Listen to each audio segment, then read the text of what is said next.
Hey everyone, David Burgess here with Keller Williams Realty, and today I'm in downtown Tampa. Look at this setting behind me. It's January 2019 and it is very warm. But anyway, it's been 5 years since I personally moved here from the UK, and it's been 3 years since I did my very first video on moving to Tampa. So what's changed in that time?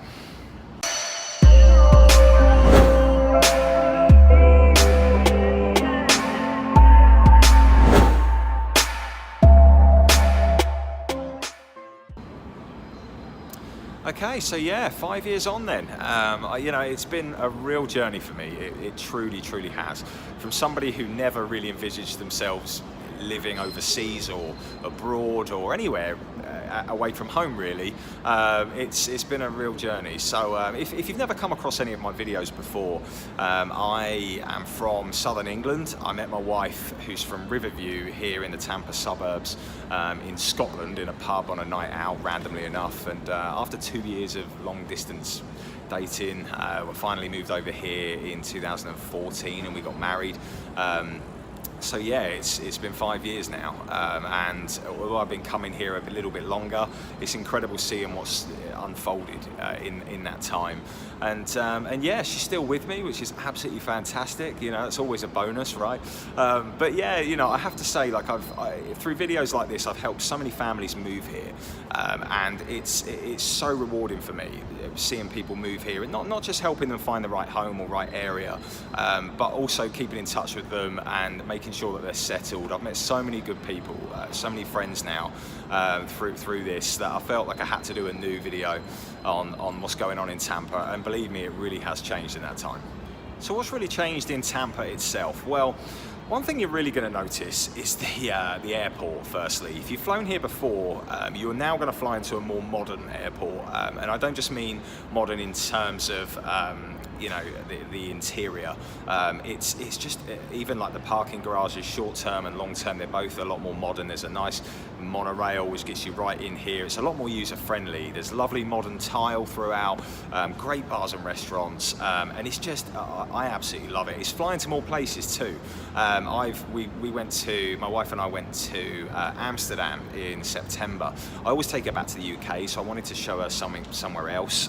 So we went into Amsterdam directly from Tampa, which is absolutely awesome. We went to Germany as well, and I just wanted to show her a bit of mainland Europe.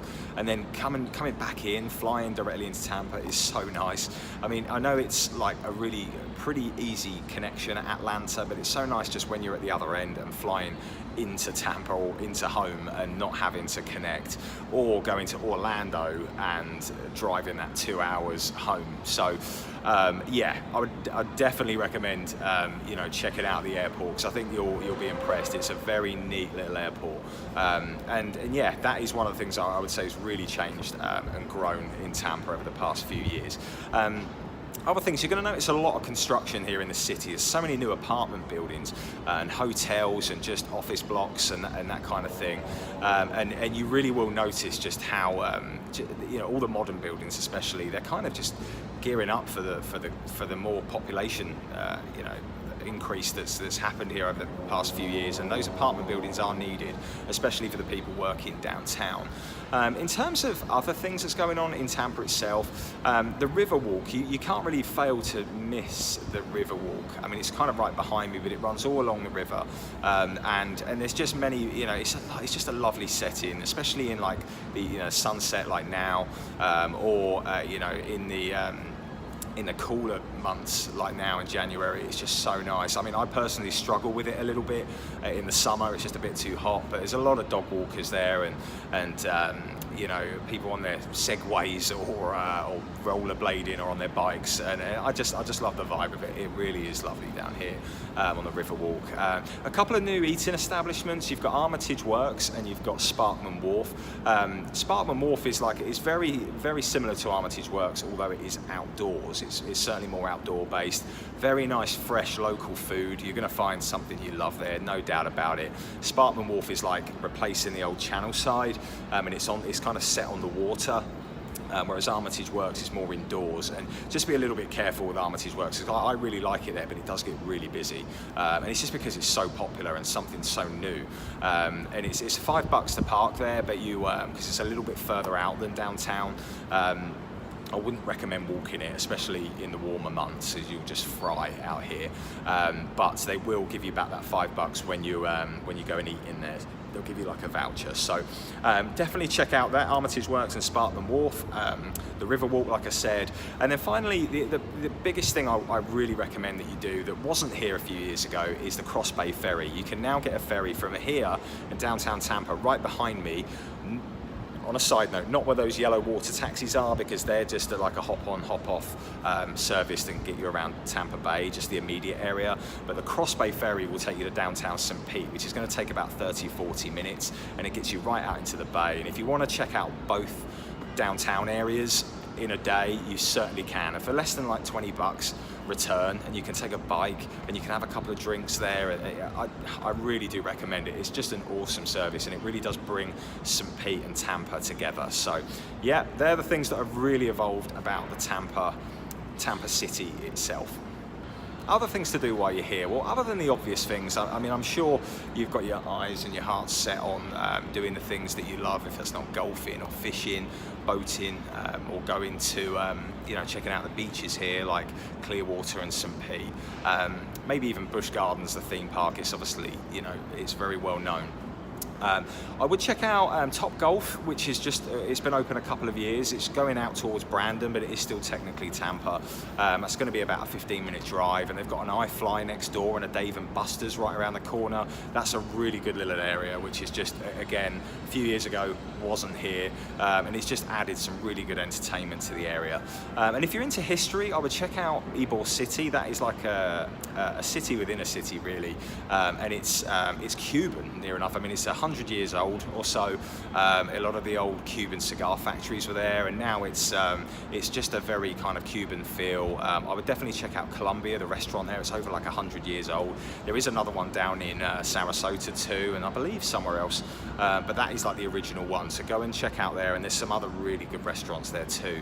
Another area I would check out is Hyde Park. Hyde Park is like an older section of Tampa, but it's more modern, it's a bit pedestrianised, a lot of great fresh local food again. It's more upscale, I would say that about it, but it's just another great area to check out. So yeah, just wanted to add a couple of other places other than the obvious beaches, golfing and that kind of thing.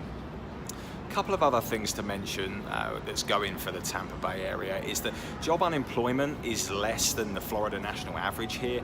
In Tampa Bay, it's at 3.3% right now, or at least the most local, the most recent statistics are. And in Florida as a state is at 3.8%. So with all this growth, it is understandable. So many employers looking to be here, and recently Tampa was on the list of the top 10 cities with most investment. Real estate investment, that is, and not just in real estate as in residential homes, but commercial and apartment blocks and all of that kind of stuff, flipping opportunities, and I'm going to attach the article below here so you can read that. And also from that, there's another article which was from Zillow, which was that in the last year there was a 22 billion gain, on real estate value as a whole, and that is, although that is such a huge growth, that is still 7% less than what it was in 2005, 2006 when we hit that bubble. So I've had a few people reach out to me and say, are we hitting a ceiling here with real estate? And I'm sure we're getting there. I'm sure we are slowly getting there. But while the lenders are being responsible, I don't envisage any kind of crash in real estate, anything like we had before, like we had sort of 10 years ago, maybe 12 years ago now. God, time flies. But yeah, I really don't envisage it being like that. But I do feel like we will hit a ceiling in the next 2 or 3 years. But that's going to be everywhere, and it always bounces back, doesn't it? So yeah, there are a couple of other things to mention. Also, while I'm here, the Super Bowl is here in 2021. Had a few people reach out talking about that, and certainly within my industry, there's a lot of interest in and around the Ray J Stadium and what homes are going to be rented out for and that kind of thing. But there's also a bullet train that is that's been proposed for the last couple of years, going from here to Orlando. It's just about to be approved in the next few months, which is going to be absolutely awesome. It looks like everyone's behind it, and it's really going to connect Orlando and Tampa. I mean, they're not really too far apart anyway, but I personally love public transport, and I don't feel like Florida is very good for it really. Everything is, it's designed to be driven really in your car. So I would love to see those cities coming together a bit and having a really short and very, very fast train connecting the two. It would be absolutely awesome. So yeah, please comment below if I've missed something off. No doubt about it. There's so much to talk about in a video like this. Trust me, there's so much to cover. I would be here all day and all night if I was to mention everything about Tampa Bay. But I wanted to mention the most significant things. And if you're considering moving here and you're not working with anyone, you just need some advice on where to be, or school zones, or the best places to be for commuting and that kind of thing, please reach out to me. I'd love to help. I do have a lot of people reach out wanting to rent apartments or a home here. I don't personally work and show homes for rental homes, but I can point you in the right direction. So if you are looking to be here and you want to know the best areas, I can point you in the right direction. Please reach out to me. Call me, text me, email me. All my contact information below. I'd love to help you. And if you're looking to move here permanently, I'd love to work with you directly. It's one of my favourite parts of my job is, especially when I meet people and they're like, oh wow, and they feel like I'm some sort of celebrity. It really does make me laugh. So yeah, thank you again. And if you found this helpful, please like and subscribe to my channel. Take care. Bye bye.